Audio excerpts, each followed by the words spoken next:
Good morning friends, this is Mohammad Naeem. Welcome to the liar. The liar में आपका स्वागत है because nobody dares to believe the truth.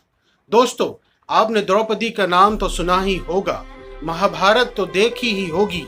जब भी द्रौपदी का नाम हमारे जबान पर आता है तो उससे जुड़े हुए चीर हरण का दृश्य, चीर हरण की तस्वीर, चीर हरण की कथा हमारे सामने आ जाती है और हम असहज हो जाते हैं। आप सोच रहे होंगे कि मैं आज द्रौपदी के चीरहरण की चर्चा, महाभारत की चर्चा क्यों कर रहा हूं? क्योंकि दोस्तों, ठीक इसी प्रकार की घटना यूपी के लखीमपुर खीरी में घटित हुई है। यूपी के लखीमपुर खीरी से ऐसी घटना की तस्वीर सामने आई है। सच सुना आपने दोस्तों, यूपी के लखीमपुर खीरी के चीरहरण का दृश्य, चीरहरण की तस्वीर हम सब के लिए एक शर्मनाक घटना है। ये कोई ऐसी वैसी घटना नहीं है दोस्तों। ये दोस्तों उस देश, उस मुल्क की घटना है जो विश्व गुरु बनने की ओर अग्रसर है, जो विश्व गुरु बनने का दम भरता है। सच कहा और सच सुना आपने। मैंने सच कहा और आपने सच सुना। ये उस मुल्क की, उस देश की घटना है जो दुनिया का सबसे बड़ा लोकतंत्र माना जाता है और चुनाव सबसे बड़ा लोकतंत्र का सबसे बड़ा नृत्य माना जाता है।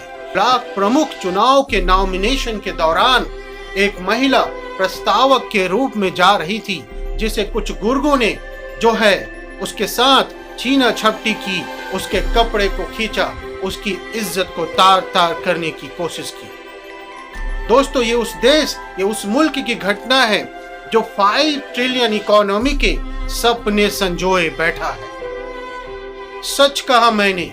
दोस्तों, मेरा सवाल है, मेरा प्रश्न है, मैं पूछना चाहता हूं कि क्या ऐसे ही शर्मनाक घटनाओं से, ऐसे ही हरकतों से मेरा देश, हमारा और आपका देश विश्व गुरु बन पाएगा? क्या ऐसी तस्वीरों से हम दुनिया में सबसे बड़े लोकतंत्र होने का दावा ठोक पाएंगे? सबसे बड़े लोकतंत्र होने का दम भर पाएंगे? बिल्कुल भी नहीं, जी नहीं दोस्तों, ऐसा बिल्कुल नहीं है। सोचिए और इस सत्य पर यकीन करने की हिम्मत दिखाइए। दोस्तों, ब्लॉक प्रमुख चुनाव के नॉमिनेशन के दौरान लखीमपुर खीरी में एक महिला अपने प्रत्याशी का प्रस्तावक बनने जा रही थी। उसी दौरान कुछ लोगों ने उस पर हमला कर दिया, उसके साथ छीना झपटी की, उसके कपड़ों को खींचा और चीरहरण का ये शर्मनाक दृश्य हम सब के सामने आया। वैसे अगर मैं कार्रवाई की बात करूं, इस शर्मनाक घटना पर सरकार के रवैये की बात करूं, तो आपको अच्छे तरीके से मालूम है इस देश में कार्रवाई का जो पैटर्न है वो किसी से छुपा नहीं है। अगर बॉर्डर पर, अगर सीमा पर दुश्मन देश की तरफ से कुछ होता है तो निंदा मिसाइल दाग दी जाती है। अगर चीन कुछ हरकत करता है तो लाल आंख दिखा दी जाती है।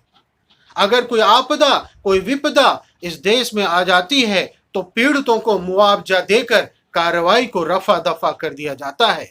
अगर कोई भ्रष्टाचार इस देश में होता है तो दोस्तों इंक्वायरी बिठा दी जाती है, कुछ लोगों को सस्पेंड कर दिया जाता है। यूपी के लखीमपुर खीरी की इस चीरहरण की शर्मनाक घटना पर प्रशासन का यही रवैया सामने आया है।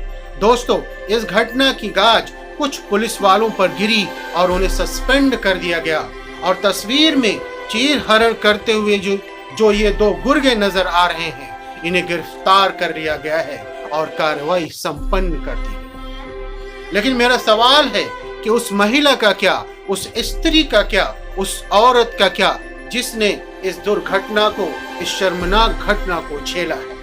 इस घटना की तस्वीर उसके दिलो दिमाग पर दोस्तों ताउम्र कौंधती रहेगी और वो परेशान होती रहेगी। इस दुख को वह जिंदगी भर झेलती रहेगी। और महाभारत में द्रौपदी के चीरहरण के लिए धृतराष्ट्र और उसके सुपुत्र को जिम्मेदार माना जाता है। धृतराष्ट्र और उसके सुपुत्र दुर्योधन को इसका जिम्मेदार माना जाता है। ठीक इसी प्रकार से दोस्तों यूपी के लखीमपुर खीरी के इस चीरहरण की घटना में भी एक धृतराष्ट्र है जिसकी आंखों में पट्टी बंधी है और एक दुर्योधन भी है दोस्तों। बाकी आप मुझसे ज्यादा समझदार हैं। आप मेरे इस वीडियो को लाइक करें, शेयर करें, ताकि लोगों के अंदर सच का सामना करने की, सच पर यकीन करने की हिम्मत पैदा हो सके। आज के लिए बस इतना ही। Thank you. Have a nice day.